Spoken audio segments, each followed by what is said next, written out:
ابھی لاہور پر حملے کو 24 گھنٹے بھی پورے نہ ہوئے تھے کہ دشمن نے 500 ٹینکوں اور 50,000 فوج سے سیالکوٹ پر حملہ کر دیا۔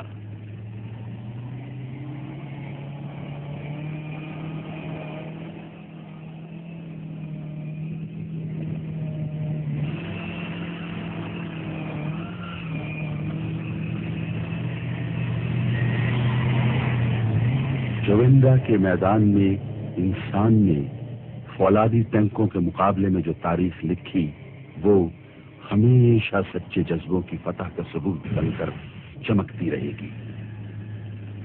جب مقصد صرف حق کے پرچم کی سربلندی ہو تو اپنے رب سے جان کے بدلے جنت خرید لینا کوئی مہنگا سودا تو نہیں۔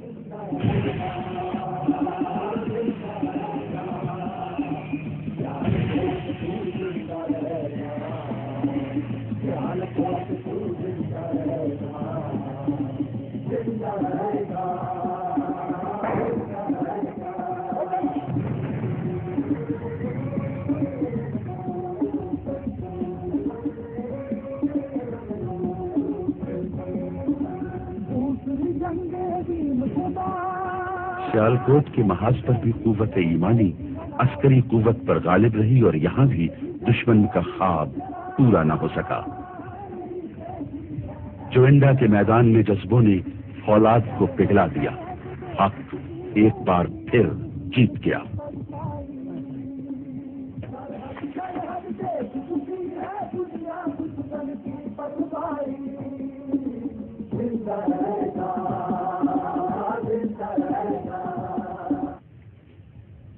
دشمن جب مادر وطن کی عزت کی طرف ہاتھ بڑھائے تو دھرتی کے بیٹوں کی غیرت پر بند باندھنا مشکل ہو جاتا ہے۔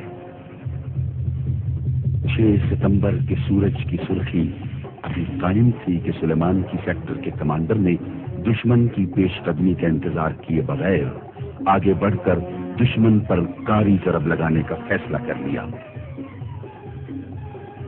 اسے سلیمان کی ہیڈ ورکس کو دشمن سے محفوظ رکھنا تھا تاکہ ملک کی نہریں رواں رہیں، کھیت سیراب رہیں اور دیس سرسبز رہیں۔ اللہ کے فضل سے نہ صرف ہیڈ ورکس دشمن کی پہنچ سے محفوظ رہا بلکہ جب جنگ ختم ہوئی تو دشمن کے علاقے میں 40 مربع میل تک کا رقبہ پاک فوج کے زیر نگیں تھا۔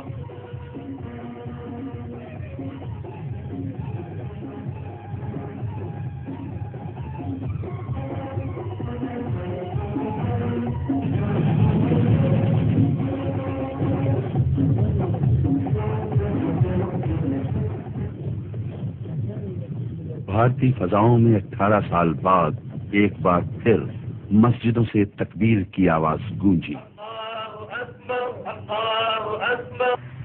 8 ستمبر 1965 کو دشمن نے ایک اور محاذ کھول دیا، جنوب میں تھر پارکر کا محاذ۔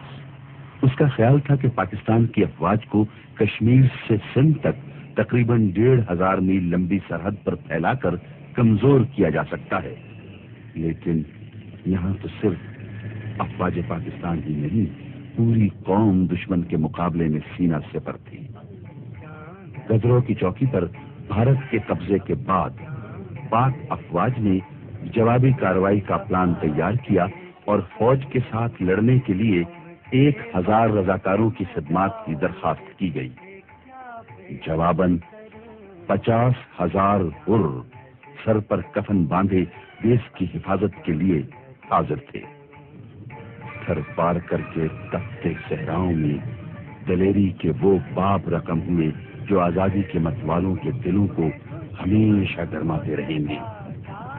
حیدرآباد پر قبضے کی سوچ لے کر آگے بڑھنے والوں کو اپنے بڑے علاقے سے ہاتھ دھونا پڑے۔